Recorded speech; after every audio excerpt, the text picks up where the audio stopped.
27 अगस्त सन 2021 अभिषेक मलिक नाम का युवक अपने घर से कुछ काम के लिए बाहर गया था। दोपहर के करीब 2 बजे जब वो वापस आया तो उसने अपने घर की घंटी बजाई, लेकिन किसी ने भी दरवाज़ा नहीं खोला। उसने अपने माँ बाप और बहन को कॉल भी की, पर किसी ने भी फ़ोन नहीं उठाया। तो चिंतित हो गए वो घर के छत के दरवाजे से जैसे तैसे करके अंदर गया तो उसने पाया कि उसके पिता फर्श पर लेटे हुए हैं और उनके शरीर से काफ़ी खून बह रहा है। पास जाकर देखने पर उसे पता चला कि उसके पिता के चेहरे और सिर पर गोली मारी गई थी। यह सब देखकर वह डर गया और अपनी माँ को ढूंढते हुए किचन की ओर भागा। यहाँ उसने अपनी माँ को भी मृत पाया। उसने देखा कि उसकी माँ के सिर में भी गोली मारी गई थी। फिर वह हड़बड़ाते हुए अपनी बहन के कमरे में गया, जहाँ उसने अपनी बहन और नानी को भी मृत पाया और उनके सिर में भी गोली मारी गई थी। उस दिन उस परिवार में 4 सदस्यों की हत्या हो गई थी। आखिर उस घर में ऐसा क्या हुआ था जो एक ही दिन में पूरा परिवार खत्म हो गया था। नमस्ते, मेरा नाम है आकाश और आप देख रहे हैं the case of Malik family. ये दुखद कहानी है हरियाणा के रोहतक शहर के विजयनगर कॉलोनी की। यहाँ पर एक मलिक परिवार रहा करता था जिसके मुखिया थे प्रदीप मलिक। इस परिवार में टोटल 4 लोग शामिल थे।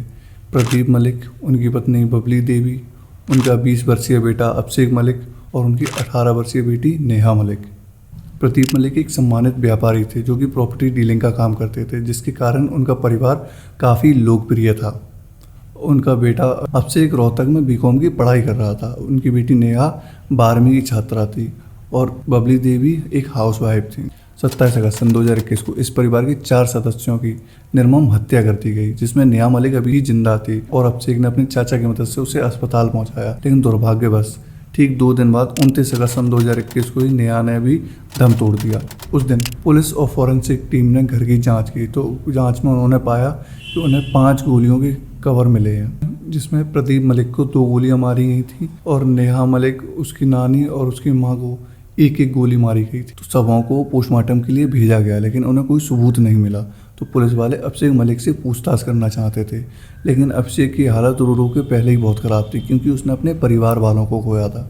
इसलिए पुलिस वालों ने अगले दिन उससे जांच करने का फैसला किया और जब अगले दिन अभिषेक मलिक को बुलाया गया पुलिस स्टेशन और उससे सवाल जवाब किए गए कि हत्या के वक्त तुम कहाँ थे, अभिषेक मलिक ने पुलिस को बताया कि वो हत्या के समय होटल में अपने दोस्तों के साथ पार्टी कर रहा था। तो पुलिस ने होटल की सीसीटीवी फुटेज की जांच की तो उन्होंने पाया कि वह सच में वहां पर मौजूद था, इसलिए उन्हें उस पर शक नहीं था। हालांकि पुलिस ने अभिषेक के व्यवहार में कुछ असामान्य बातें थी। उसके पड़ोसियों से पूछताछ करने पे पता चला कि कुछ दिनों से अभिषेक का व्यवहार ठीक नहीं था। इस कारण घर में झगड़े हो रहे थे और उनकी आवाज़ें घर के बाहर तक सुनाई देती थी। यह कारण जिस कारण अभिषेक पर शक किया जा सकता था, क्योंकि घर के 4 सदस्यों की हत्या हो गई थी और यह बच गया था। और अगर बिजनेस से जुड़ा झगड़ा होता तो घर के आखिरी वारिस को भी मार दिया जाता, जो कि ऐसा नहीं हुआ। इससे सीधा शक अभिषेक पे गया। तीसरे दिन अभिषेक को पूछताछ के लिए पुलिस स्टेशन फिर बुलाया जाता है,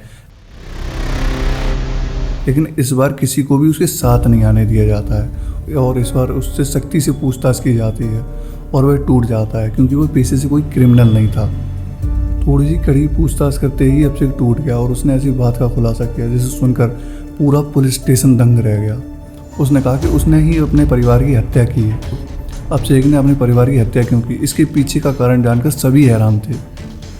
अभिषेक मलिक ने बताया कि वह एक गे है और जब वो दिल्ली में था तो उसकी मुलाकात एक किरण नाम के शख्स से हुई जो खुद भी एक गे था और दोनों ही रिलेशन में आ गए। कोर्स खत्म होने के बाद अभिषेक रोहतक वापस लौट गया, लेकिन किरण पिछले 4 महीने से अभिषेक के साथ रोहतक में ही रह रहा था और अभिषेक ने किरण को अपनी फैमिली से मिलवाया एज अ बेस्ट फ्रेंड, जिससे उसके माता पिता को कोई दिक्कत नहीं थी। लेकिन दिक्कत तो तब हुई जब नेहा, जो कि अभिषेक की बहन है, उसने किरण और अभिषेक को इंटीमेट होते हुए देख लिया और उसने ये सारी बात अपने पिता प्रदीप को बताई।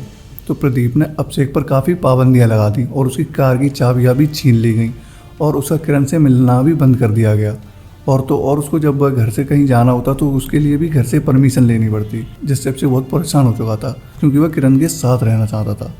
तो एक दिन किरण से अभिषेक ने पूछा कि वो उसके साथ रहना चाहता है, उसके लिए कोई उपाय बताए। तो किरण ने उसे जेंडर चेंज करने का सुझाव दिया और कहा कि फिर वह शादी करके यूरोप में सेटल हो जाएंगे। लेकिन अभिषेक के पास इतने पैसे नहीं थे कि वो जेंडर चेंज करा सके, क्योंकि जेंडर चेंज कराने के लिए 5 से 6 लाख रुपयों की ज़रूरत थी।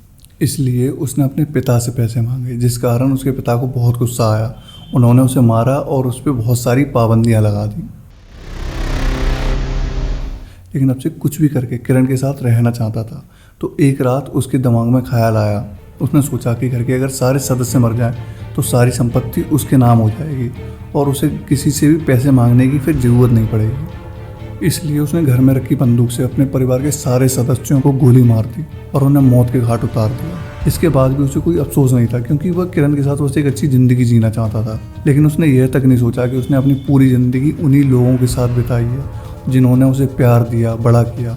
अक्षय के खिलाफ कोई ठोस सबूत नहीं मिला, सिर्फ उसके कबूलनामे के आधार पर उसे ज़्यादा सज़ा नहीं दी जा सकती थी। अक्षय अभी रिमांड रूम में और कोर्ट में अभी तक उसकी सज़ा तय नहीं की गई है और जब कोर्ट फैसला कर देगा तब मैं आपको पिन कमेंट में अपडेट कर दूंगा। इस केस के बारे में आपकी क्या राय है मुझे कमेंट सेक्शन में ज़रूर बताएं और ऐसे ही और केसेस मैं इस चैनल पे लाता रहता हूं, तो इस चैनल को सब्सक्राइब कर लें।